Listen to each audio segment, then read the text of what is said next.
10월 2일 오늘의 성경일도 본문은 미가서 1장에서 4장까지입니다.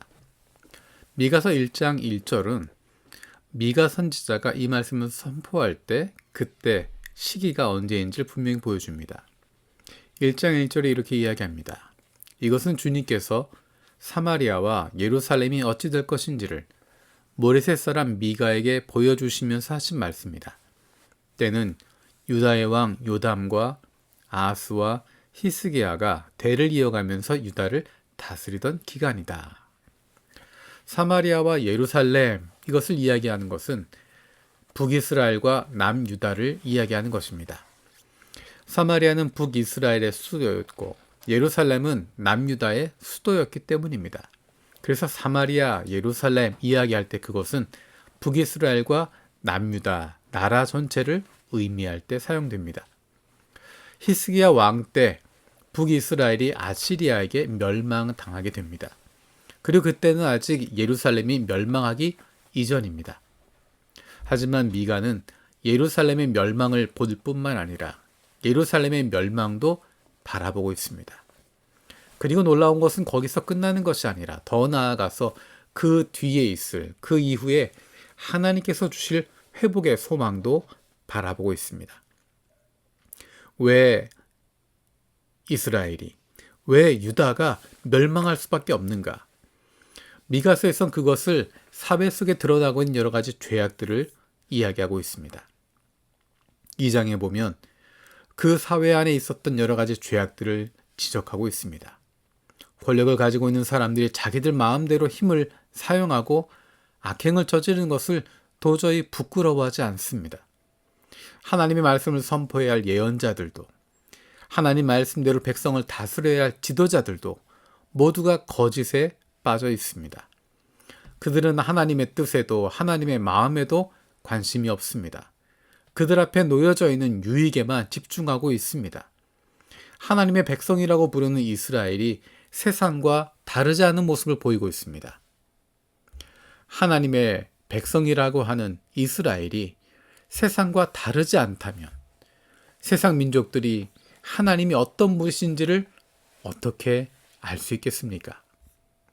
하나님께서 창세기에서 아브라함을 부르셔서 그를 통해 큰 민족을 만드신 이유는 창세기 12장에 말씀하신 것처럼 그를 통해서 모든 민족이 복을 받게 하려는 것이었습니다.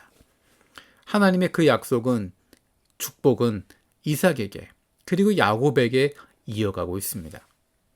하나님께서 이스라엘 민족을 세우신 이유, 그리고 그들을 종로로 타고 있었던 이집트로부터 건져내셔서 자유자가 되게 하시고 가나안 땅으로 인도하신 이유는 그들을 통해서 세상 모든 민족들이 복받게 하시려는 것이었습니다.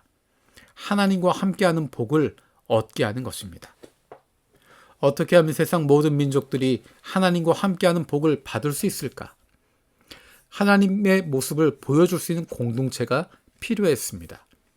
그것이 바로 하나님의 말씀대로 살아가는 공동체, 거룩하신 하나님을 닮은 거룩한 공동체입니다. 하나님께서 이스라엘에게 원하셨던 모습이 바로 그것입니다.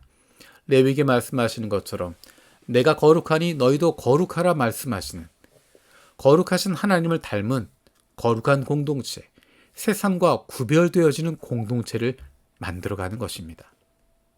그런데 그런 기대를 가지고 있었던 공동체에서 거룩함을 찾을 수 없다면 어떻게 세상 민족들이 하나님이 어떤 분이신지, 어떻게 거룩하신 하나님의 모습을 발견할 수 있겠습니까?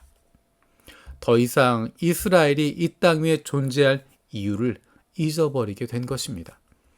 오히려 하나님을 더 욕되게 만들고 있는 것이 지금 이스라엘의 모습, 예루살렘 안에서 만연한 모습이라고 말할 수 있습니다. 우리가 교회에서 이런 이야기를 합니다. 사람 보고 나오는 거 아니다. 사람 보고 하나님 믿는 건 아니다. 라고 이야기합니다. 하지만 어떻게 보면 그 말은 사실이 아닙니다. 하나님을 모르는 사람들이 어떻게 하나님을 만날 수 있을까? 하나님을 모르는 사람들은 하나님을 믿는다는 사람들의 모습을 통해서, 그리고 그 공동체의 모습을 통해서 눈에 보이지 않는 하나님이 어떤 분이신지를 알아가게 되는 것입니다. 하나님으로 말미암아 변화된 사람들, 하나님의 거룩함을 닮은 사람들, 그 사람들로 이루어진 공동체를 통해서 세상 사람들은 세상과 구별된 공동체를 보는 것입니다. 우리는 하나님의 모습을 세상에 보여주는 공동체입니다. 우리 공동체가 거룩한 공동체가 되어야 하는 이유가 거기에 있습니다. 거룩한 공동체가 된다고 하는 것은 종교적인 행위나 종교적인 의식을 많이 한다는 것이 아닙니다. 하나님이 거룩하시다는 것은 하나님이 세상과 다르다는 것입니다. 하나님의 공동체가 거룩하다고 하는 것은 세상의 다른 공동체들과 구별된다는 것입니다. 세상이 흉내낼 수 없는, 세상과는 다른 가치관을 가지고 있는, 세상에선 강자가 힘이 모든 것을 주관하고 있지만, 거룩한 공동체는, 하나님을 닮은 거룩한 공동체는 서로를 돌아보고 사랑하고 약자를 배려할 수 있는 공동체, 힘이 모든 것을 주관하는 것이 아니라 사랑이, 섬김이, 낮아짐이 중심되는 공동체, 세상이 따라갈 수 없는, 세상이 흉내낼 수 없는 그런 공동체의 모습을 가지게 되는 것입니다. 그것이야말로 세상 사람들이 바라볼 때 나도 저 안에 속하고 싶다라는 마음을 갖게 만드는 것입니다. 우리는 하나님의 모습을 세상 속에 보여주는 공동체입니다.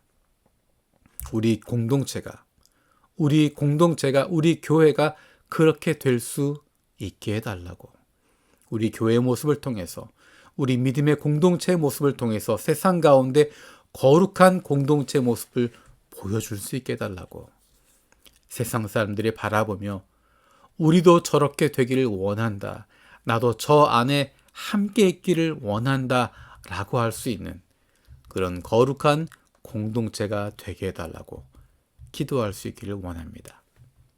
살아계신 아버지 하나님, 미가서의 말씀을 읽으면서 우리 공동체의 모습을 돌아봅니다.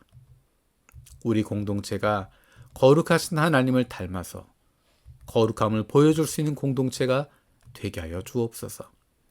세상과 다른 공동체가 되게 하여 주시고 하나님의 모습이 나타날 수 있는, 하나님의 마음이 드러날 수 있는 공동체가 되게 하여 주옵소서.